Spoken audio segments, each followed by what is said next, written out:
আজ ১৪ গ্রেড পূর্ণাঙ্গ তালিকা ও খসড়া প্রতিবেদন জমা। সচিবের নির্দেশে কর্মচারীদের জন্য ১/৪ ও কর্মকর্তাদের ১/৫ অনুপাতে নবম পে স্কেল সংশোধন। Pay commission. প্রিয় সরকারি চাকরিজীবী ভাই ও বোনেরা, আজকে সকালের আপডেট নিউজে আপনাদের স্বাগতম। যারা আমাদের চ্যানেলে নতুন তারা এখনই চ্যানেলটি সাবস্ক্রাইব করুন। আর হ্যাঁ, অবশ্যই কমেন্ট করে জানাবেন আপনারা কে কোন জেলা থেকে আমাদের ভিডিওটি দেখছেন। তবে চলুন কথা না বাড়িয়ে আজকে সর্বশেষ সংবাদটি জেনে নিন। আজ সরকারি চাকরিজীবীদের জন্য একটি অত্যন্ত গুরুত্বপূর্ণ দিন হিসেবে চিহ্নিত হয়ে থাকবে, কারণ বহুদিনের আলোচনার পর অবশেষে ১৪ গ্রেডে পূর্ণাঙ্গ তালিকা ও খসড়া প্রতিবেদন সচিবদের নির্দেশে জমা দিল পে কমিশন।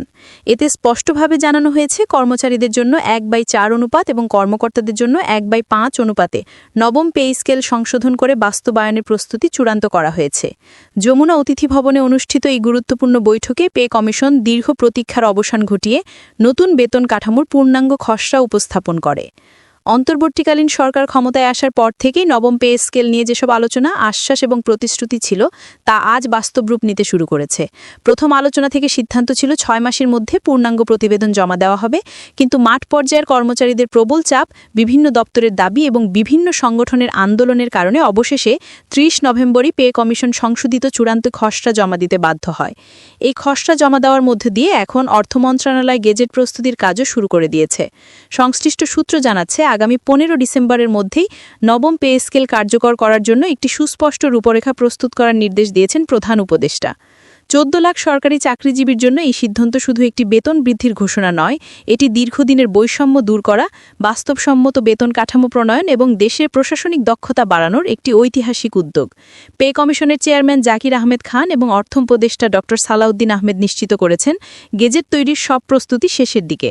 তারা বলেছেন, খুব শীঘ্রই গেজেট প্রকাশ করা হবে এবং সেটার আনুষ্ঠানিক সিদ্ধান্ত ডিসেম্বর মাসেই নেওয়া হবে। যমুনা অতিথি ভবনের বৈঠকে সবচেয়ে আলোচিত বিষয় ছিল কর্মচারী এবং কর্মকর্তা দুই পক্ষের জন্য আলাদা অনুপাত নির্ধারণ। কর্মচারীদের জন্য ১/৪ অনুপাত এবং কর্মকর্তাদের জন্য ১/৫ অনুপাতে নবম পে স্কেল বাস্তবায়ন হবে বলে সিদ্ধান্ত নেওয়া হয়েছে। এতে করে দেশের প্রশাসনে বহুদিনের পুরনো বৈষম্য এবং দায়িত্বের অনুপাত অনুযায়ী বেতন বৈসাদৃশ্য কিছুটা হলেও কমবে বলে সংশ্লিষ্টরা মনে করছেন। বিভিন্ন কর্মচারী ফোরামের সদস্যরা বৈঠক শেষে জানান, যদি ১৫ ডিসেম্বরের মধ্যে বেতন কার্যকর না করা হয় তাহলে তারা কঠোর হুঁশিয়ারি দিয়েছিলেন। এই চাপের কারণেই পে কমিশন কোনো বিলম্ব না করে দ্রুত গতিতে সিদ্ধান্ত চূড়ান্ত করেছেন। বাংলাদেশে বর্তমানে ১৪ লাখ সরকারি চাকরিজীবী এবং মোট ২২ লাখ রাজস্বভুক্ত, অর্ধ সরকারি, এমপিওভুক্ত শিক্ষক ও কর্মকর্তা কর্মচারী রয়েছেন। তাদের সবার জন্য একই সময় নবম পে স্কেল কার্যকর করার মতো বড় সিদ্ধান্ত নেওয়াকে সংশ্লিষ্টরা দেশের প্রশাসনিক ইতিহাসে একটি বড় মাইলফলক হিসেবে দেখছেন। অন্তর্বর্তীকালীন সরকার দায়িত্ব নেওয়ার পরেই যে প্রতিশ্রুতি দিয়েছিল, বেতন বৈষম্য কমানো, সমমত পে স্কেল ঘোষণা করা, অর্থনৈতিক স্থিতি নিশ্চিত করা, আজকে সিদ্ধান্তে সেটা প্রতিফলন স্পষ্টভাবে দেখা যাচ্ছে। বৈঠকে আরও আলোচনা হয় ভাতা কাঠামো নিয়ে। শিক্ষা ভাতা ও বাসা ভাড়া নিয়ে সাংবাদিকরা জানতে চাইলে পে কমিশন জানায়, মূল বেসিকের ৭০% পর্যন্ত বাড়ি ভাড়া নির্ধারণ করা হয়েছে। শিক্ষা ভাতা বাড়িয়ে ৪,০০০ টাকা করা হয়েছে, যা দেশের ইতিহাসে এই প্রথম। এসব পরিবর্তনের ফলে সরকারি চাকরিজীবীরা দীর্ঘদিন ধরে যে আর্থিক সংকটে ছিলেন তা অনেকটাই কমবে বলে সংশ্লিষ্টরা মনে করছেন। বিশেষ করে শহর অঞ্চলে থাকা কর্মচারীদের বাসা ভাড়ার চাপ যেখানে সবচেয়ে বেশি ছিল, সেখানে ৭০% বাড়ি ভাড়া বাস্তবে তাদের জন্য বড় স্বস্তি এনে দেবে। পে কমিশন জানিয়েছে, এই নতুন স্কেলে অধিকাংশ পদে মূল বেসিক ৩০,৫০০ টাকা নির্ধারণ করা হয়েছে। ফলে নিচের গ্রেড থেকে উচ্চ গ্রেড পর্যন্ত সবাই বেতন সুবিধায় নতুন করে উন্নতি পাবেন। এতে তাদের আর্থিক সক্ষমতা বাড়বে এবং বহুদিনের অবহেলার অবসান ঘটবে। সরকারি চাকরিজীবীরা এখন নতুন গেজেট প্রকাশের অপেক্ষায় রয়েছেন। সংশ্লিষ্টরা জানিয়েছেন, যে কোনো সময় গেজেট প্রকাশ করা হতে পারে। যদিও অর্থনৈতিকভাবে এই সিদ্ধান্ত দেশের ওপর কিছুটা চাপ সৃষ্টি করবে, তবু পে কমিশন এবং অর্থ মন্ত্রণালয় ইতোমধ্যে সিলেকশন গ্রেড ও টাইম স্কেল পুনরুদ্ধারের বিষয়টি নিশ্চিত করেছেন।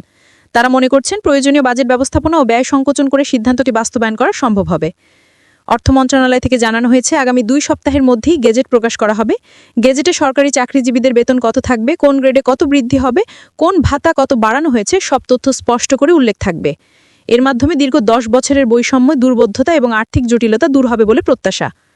ভিডিওটি খুবই জরুরি, তাই দয়া করে সবার সাথে ভিডিওটি শেয়ার করতে ভুলবেন না। আর নতুন ভিডিও আপডেট পেতে এখনই চ্যানেলটি সাবস্ক্রাইব করুন।